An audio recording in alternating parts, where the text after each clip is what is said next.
சமயபுரம் மாரியம்மன் லட்சக்கணக்கான பக்தர்களுக்கு கண்கண்ட தெய்வமாக இருந்துட்டு வராங்க.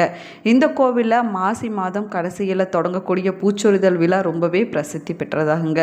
இந்த விழாவின் போது அம்மனுக்கு கூடை கூடையாக விதவிதமான பூக்கள் கொண்டு வந்து பக்தர்கள் காணிக்கையாக தருவதை வழக்கமாகவே வச்சிருக்கிறாங்க. மேலுமே வழக்கமான திருவிழா என்றாலும் கூட தங்களுடைய துன்பங்கள் குறைகள் தீர பக்தர்கள் தான் சுவாமியிடம் வேண்டி விரதம் இருப்பாங்க. ஆனால் பக்தர்கள் நலமுடன் வாழ வேணும் அப்படிங்கிறதுக்காக அம்மனே பச்சை பட்டினி விரதம் இருக்கக்கூடிய வைபவம் இந்த கோவிலில் மட்டுமே நடக்கக்கூடிய அற்புதமான நிகழ்வாகவும் சொல்லப்படுதுங்க.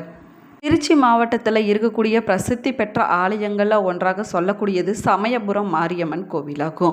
அம்மனின் 51 சக்தி பீடங்களில் ரொம்பவே சக்தி வாய்ந்த தலமாகவும் இந்த சமயபுரமானது சொல்லப்படுதுங்க. இங்கு அம்மனே சிவசக்தி சுரூபமாக விளங்குவதனால பக்தர்கள் இந்த அம்மனை தாயாக நினைத்து வழிபட்டுட்டு வராங்க. அது மட்டும் இல்லாமல் நோய்கள், குழந்தை பாக்கியம், திருமண பாக்கியம், பிரச்சனை என எந்த ஒரு குறையை சொல்லி அம்மனிடம் முறையிட்டாலும் சரிங்க, நம்பிக்கையோடு வந்து வழிபடக்கூடிய பக்தர்களுக்கு சமயத்தில் வந்து காக்கக்கூடிய தெய்வமாக சமயபுரம் மாரியம்மன் இருக்கிறாங்க. இந்த கோவிலில் மாவிளக்கு நேர்த்திக்கடன் முக்கிய பிரார்த்தனையாக இருந்துட்டு வருதுங்க.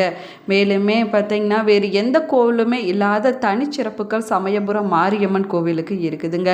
இங்கு மூலஸ்தானத்தில் வீற்றிருக்கக்கூடிய மாரியம்மன் சுதை சிற்பமாக காட்சி தருவதால் மூலவருக்கு அபிஷேகம் செய்வது கிடையாதுங்க. அதற்கு பதிலாக அலங்காரங்கள் மட்டுமே செய்யப்படுதுங்க. உற்சவர் திருமேனிக்கு மட்டுமே அபிஷேகமானது நடைபெறுதுங்க. இந்த கோவிலில் நடக்கக்கூடிய விழாக்கள்லாம் ரொம்பவே பிரசித்தி பெற்ற விழா அப்படின்னு சொல்லக்கூடியது பூச்சொரிதல் விழாவாகுங்க. ஆண்டுதோறும் மாசி மாதம் கடைசி ஞாயிறு தொடங்கி பங்குனி மாதம் கடைசி ஞாயிறு வரைக்கும் இந்த விழாவானது நடைபெறுவது அப்படின்னு சொல்லப்படுது. 28 நாட்களும் உலகத்தில் இருக்கக்கூடிய பக்தர்களுடைய நலனுக்காக அம்மனே பட்டினி விரதம் இருப்பதாக ஐதீகமாக சொல்லப்படுதுங்க. இதற்கு பச்சை பட்டினி விரதம் என்று பெயராகுமா. மேலுமே பார்த்தீங்கன்னா அம்மன் பச்சை பட்டினி விரதம் இருக்கக்கூடிய 28 நாட்களும் நெய்வேத்தியம் எதுவுமே படைக்கப்படுவதில்லைங்க. அதற்கு மாறாக துள்ளு மாவு, நீர், மோர், கரும்புச்சாறு, பானகம், இளநீர் போன்றவை மட்டுமே நெய்வேத்தியமாக படைக்கப்படுது. இந்த வருஷம் பூச்சொரிதல் விழாவானது சிறப்பாக நடைபெற்று வருதுங்க. வழக்கத்தை விட இந்த வருஷம் பூச்சொரிதல் விழாவில் அதிகமான பக்தர்கள் கலந்துருக்கிறாங்க அப்படின்னும் சொல்லப்படுது. வழக்கமான நாட்களை விட பூச்சொரிதல் விழாவின் போது பக்தர்கள் கூட்டம் அதிகமாகவே இருக்கும் என்பதனால இதற்கான ஏற்பாடுகளானது சிறப்பாக செய்யப்பட்டிருந்துச்சுங்க. மேலுமே பக்தர்களுக்காக அம்மன் பச்சை பட்டினி விரதம் இருக்கக்கூடிய இந்த 28 நாட்களும் அம்மனின் வட்டமாக இருப்பதாக ஐதீகமாக சொல்லப்படுதுங்க. இந்த சமயத்தில் அம்மனுடைய உடல் வெப்பத்தை தணிப்பதற்காக அதிக அளவிலான பூக்கள், வேப்பிலை அம்மனுக்கு சாத்தப்படுது. அதே போல பூச்சொரிதல் விழாவோடு சேர்த்து அம்மனோடு சேர்த்து ஏராளமான பக்தர்களும் காப்பு கட்டி தங்களுடைய விரதத்தை கடைபிடிப்பாங்க. பூச்சொரிதல் விழாவின் நிறைவு நாளில் ஏராளமான பக்தர்கள் மாரியம்மனுக்கு பொங்கல் வைத்து மாவிளக்கு எடுத்து தங்களுடைய நேர்த்திக்கடனை நிறைவேற்றுவதை வழக்கமாகவே வச்சிருக்கிறாங்க. மேலுமே இந்த கோவிலுடைய தனிச்சிறப்பு அப்படின்னு பார்த்தோம்னா சிவன், பிரம்மா, விஷ்ணு என்ற மும்மூர்த்திகளால் ஸ்ரீரங்கம் கோவிலின் ஈசான பாதத்தில் இச்சா, கிரியா, ஞானசக்தி வடிவம் கொண்டு சிருஷ்டிக்கப்படுவதனால சமயபுரம் மாரியம்மன் திருக்கோவிலும் ஸ்ரீரங்கம் திருக்கோவிலின் மூலவரை போன்று சுதையினால் ஆன சுயம்பு வடிவமாக 27 நட்சத்திரங்களின் ஆதிக்கங்களையும் தன்னுள் அடக்கி 27 இயக்கங்களாக திருமேனி பிரதிஷ்டையில் இந்த தலத்தில் மகா மாரியம்மன் அருள்பாலித்துட்டு வருவது தனி பெரு சிறப்புக்குரிய விஷயமாகவும் சொல்லப்படுதுங்க. அம்மனின் சுயம்பு திருமேனியில் நவகிரக ஆதிக்கத்தை உள்ளடக்கிய கிரகங்களை நவ சர்ப கிரகங்களான திருமேனியில் தரிசனம் செய்து அருள் பாலித்தால் அம்மனை தரிசனம் செய்வதன் மூலமாக நவகிரக தோஷங்கள் நீங்கிவிடும் அப்படின்னு ஐதீகமாக சொல்லப்படுதுங்க. மேலுமே இந்த தலத்தில் இருக்கக்கூடிய அம்மனை அமாவாசை, பௌர்ணமி மற்றும் கிரகண காலங்களில் வழிபடுவது ரொம்பவே சிறப்பு வாய்ந்ததாகும். மேலுமே இந்த தலத்தில் வழிபட்டோம்னா ராகு, கேது திசை தோஷம் நிவர்த்தியாகும் என்பதற்கு இந்த கோவில் மேற்கூரையில் சிற்ப சான்று இருக்குதுங்க. மேலுமே மேஷம் முதல் மீனம் வரையிலான 12 ராசிகளுக்கு அதிபதியாக அம்மன் ஆட்சி புரிகிறார் என்பதற்கும் மேற்கூரையில் சிறப்பு சான்றிதழானது இருக்குது அப்படின்னு சொல்லப்படுது. மேலுமே தட்சன் யாகத்திற்கு சென்ற தாட்சாயினியை தூக்கி சிவபெருமான் ருத்ர தாண்டவம் ஆடிய போது அம்மனின் திருக்கண்கள் இந்த பகுதியில் விழுந்ததுனால இந்த தலத்திற்கு கண்ணூர் என்று பெயர் வந்ததாக புராணம் காலத்தொட்டே இருந்து வருதுங்க. மிக தொன்மையான உற்சவ அம்மனின் திருமேனியில் இன்றுமே 1000 திருக்கண்கள் இருப்பதாக சொல்லப்படுது. இது திருத்தலத்தின் புராண பெருமையை விளக்குவதாக தலமாக அமைஞ்சிருக்குதுங்க. மேலுமே இந்த திருத்தலத்தில் அம்மன் அஷ்டபுஜங்களுடன் வீற்றிருப்பது வேறு எந்த மாரியம்மன் கோவிலுமே காண கிடைக்காத அரிய காட்சியாகுங்க. மேலுமே மாரியம்மன் வடிவங்களில் ஆதி பீடம் சமயபுரமே ஆகுங்க.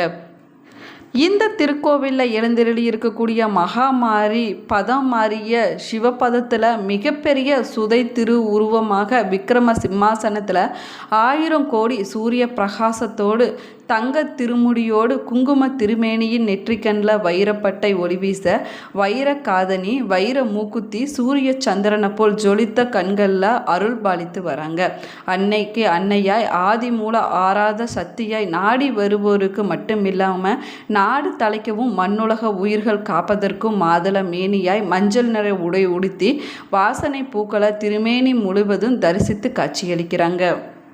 இதற்கு இடையில் இந்த திருத்தலத்தில் தன்னை தரிசிக்க வரக்கூடிய பக்தர்களுக்கு எல்லாவித நோய்களும் தீவினைகளும் அணுகாமல் இருப்பதற்காகவும் சகல சௌபாகியங்களும் கிடைக்க மரபு மாறி அம்மனே பக்தர்களுக்கு 28 நாட்கள் பச்சை பட்டினி விரதம் இருக்குது வருடந்தோறும் மாசி மாதம் கடைசி ஞாயிறு முதல் பங்குனி மாதம் கடைசி ஞாயிறு வரை கடைபிடிக்கப்படுதுங்க. இந்த திருக்கோவிலின் தனிச்சிறப்பாகவும் சொல்லப்படுது. இந்த 28 நாட்களில் திருக்கோவிலில் அம்மனுக்கு தளிகை நெய்வேத்தியம் கிடையாதுங்க. தமிழகத்தில் இருக்கக்கூடிய மிகவும் புகழ்பெற்ற சக்தி வாய்ந்த கோவில்களில் ஒன்றாக சொல்லக்கூடியது சமயபுரம் மாரியம்மன் கோவிலாகுங்க. தினமும் ஆயிரக்கணக்கான பக்தர்கள் தங்களுடைய குறைகளை அம்மனிடம் சொல்லி முறையிட்டுட்டும் தங்களுடைய வேண்டுதல்களை நிறைவேற்றியவர்கள் நன்றியோடு உணர்ச்சி பூர்வமாக அம்மனுக்கு நன்றி செலுத்துவதும் காண்பவர்களை மெய்சிலிர்க்க வைக்கக்கூடிய காட்சியாகவும் அமைஞ்சிருக்குதுங்க. அம்மன் அருளாட்சி செய்யக்கூடிய தலங்களில் தலைமை தலமாகவும் விளங்கக்கூடியது சமயபுரம் மாரியம்மனுக்கு நீண்ட வரலாறு இருக்குதுங்க. இதில் அம்மனை பற்றி பல கதைகளானது சொல்லப்படுது. அதில் ஒன்று தான் சமயபுர மாரியம்மனுக்கு 7 சகோதரிகள் இருப்பதாக சொல்லப்படுதுங்க. சமயபுரத்து மாரியம்மனுடைய 7 சகோதரிகள் யார் அப்படின்னு பார்க்கலாம் வாங்க. சமயபுரத்து முத்து மாரியம்மன் திருச்சி மாவட்டம் சமயபுரத்திலேயே இந்த முத்து மாரியம்மன் கோவிலானது அமைஞ்சிருக்குதுங்க. சோழ மன்னர் ஒருவர் தன்னுடைய தங்கைக்கு சீதனமாக கொடுத்த நகரம்தான் இந்த சமயபுரம் அப்படின்னும் அழைக்கப்படுது. புன்னைநல்லூர் மாரியம்மன் தஞ்சை மாவட்டத்தில் கிழக்கு பகுதியில் புற்று வடிவில் சுயம்பு மூர்த்தியாக அம்மன் காட்சி தரக்கூடிய தலமாகுங்க. இங்கே இருக்கக்கூடிய மூலவர் சிலை புற்று மண்ணால் ஆனதுனால இந்த அம்மனுக்கு அபிஷேகம் எதுவுமே செய்யப்படுவதில்லை. 5 ஆண்டுகளுக்கு ஒரு மட்டுமே தைல காப்பு மட்டுமே நடைபெறுதுங்க. அன்பில் மாரியம்மன் திருச்சி மாவட்டம் லால்குடி பக்கத்தில் இருக்கக்கூடிய அன்பில் கிராமத்தில் அமைஞ்சிருக்கக்கூடிய கோவிலாகுங்க. சுமார் 700 ஆண்டுகளுக்கு பழமையான இந்த கோவில் வீட்டிற்கக்கூடிய அம்மனுடைய திருமேனி கொள்ளிடம் ஆற்றில் வெள்ளப்பெருக்கு ஏற்பட்ட போது வேப்ப மரத்தடியில் கரை ஒதுங்கியதாக சொல்லப்படுதுங்க. அதே போல் தென்னல்லூர் மாரியம்மன் புதுக்கோட்டை மாவட்டம் இலுப்பூர் வட்டத்தில் இந்த கோவிலானது அமைஞ்சிருக்குதுங்க. தென்னல்லூர் கிராமத்தில் அதி தேவதையாக இந்த மாரியம்மன் இருக்கிறாங்க. ஆரம்பத்தில் எளிமையான கூரையில் இருந்த அம்மனுக்கு அதற்கு பிறகு கோவிலானது கட்டப்பட்டதாகவும் சொல்லப்படுதுங்க. நார்த்தாராமலை முத்து மாரியம்மன் புதுக்கோட்டை மாவட்டம் பொன்னமராவதி அருகில் இருக்கக்கூடிய கொன்னையூர் கிராமம். இந்த கோவில் ஊர் மத்தியில் அமைந்திருப்பதனால 4 திசைகளிலுமே இருக்கக்கூடிய மக்களை இந்த மாரியம்மன் காத்து வருவதாக ஐதீகமாக சொல்லப்படுதுங்க. வீரசிங்கம்பேட்டை மாரியம்மன் திருவையாறு அருகே இருக்கக்கூடிய குடமுரட்டி ஆற்றின் தென்கரையில் அமைந்திருக்கக்கூடியது வீரசிங்கம்பேட்டை என்ற ஊராகுங்க. இங்கு தான் இந்த மாரியம்மன் கோவிலானது அமைஞ்சிருக்குது. சமயபுரம் மாரியம்மனின் சகோதரர்கள் கடைசி தங்கை இவர் தான் அப்படின்னும் சொல்லப்படுதுங்க. பூச்சொரிதல் என்பது அம்மனுக்கு பூக்களை சொரிந்து அதாவது பூச்சாற்றுதல் செய்யக்கூடிய வழிபாடாகுங்க. அம்மன் பசி போக்கக்கூடிய வகையில் பூக்களை கொண்டு அலங்காரம் செய்வாங்க. அம்மனுக்கு பச்சரிசி மாவு பழங்கள் போன்றவற்றை நெய்வேத்தியமாக படைத்தும் வழிபாடு செய்வாங்க. மேலுமே காப்பு கட்டுதலோடு விழாவானது தொடங்குதுங்க. 28 நாட்கள் திருவிழா நடைபெறுங்க. சத்தி சக்கரம் முளைப்பாரி ஊர்வலம் பால்குடம் தீச்சட்டி அழகு குத்துதல் தீ மிதித்தல் போன்றவை முக்கிய வழிபாட்டு முறைகளாகும். சுற்று வட்டார பகுதியில் இருக்கக்கூடிய மக்கள் இந்த விழாவில் கலந்து கொள்வாங்க அப்படின்னும் சொல்லப்படுதுங்க. விழா நாட்களில் அதுலேயும் குறிப்பாக ஞாயிற்றுக்கிழமைகளில் பக்தர்கள் அதிக அளவில் கூடி அம்மனுக்கு பூக்களை கொண்டு சாற்றி வழிபடுவாங்க. இது அம்மனுடைய உஷ்ணத்தை குறைப்பதாக சொல்லப்படுது. இந்த பதிவு உங்களுக்கு பயனுள்ள தகவல்களை கொடுத்துருக்குன்னு நினைக்கிறேன். இந்த பதிவு உங்களுக்கு பிடிச்சிருந்தால் லைக் பண்ணுங்கள், ஷேர் பண்ணுங்கள், கமெண்ட் கமெண்ட் பண்ணுங்கள். இன்னும் நம்ம சேனலை சப்ஸ்கிரைப் பண்ணலன்னா சப்ஸ்கிரைப் பண்ணிக்கோங்க. கூடவே இருக்கிற பெல் ஐக்கானையும் ப்ரெஸ் பண்ணிக்கோங்க. உங்களுக்கு ஜோதிட ரீதியாக சந்தேகம் இருந்தாலும் சரிங்க, தனிப்படையாக ஜோதிடம் பார்க்க விரும்பினாலும் சரி, இந்த வீடியோவுக்கு கீழே டிஸ்கிரிப்ஷனில் வராகி அம்மன் ஜோதிட நிலையத்தோட தொலைபேசி எண் கொடுத்துருக்குறேன். இந்த எண்ணுக்கு தொடர்பு கொண்டு பேசி பாருங்கள். உங்கள் பிரச்சனைகளுக்கு சரியான தீர்வு கிடைக்குங்க. நீங்களும் சமயபுரம் மாரியம்மன் கோவிலுக்கு போயிருந்தீங்கன்னா மறக்காமல் உங்களுடைய கருத்துக்களை கமெண்ட் பாக்ஸில் கமெண்ட் பண்ணுங்கள். Thank you friends.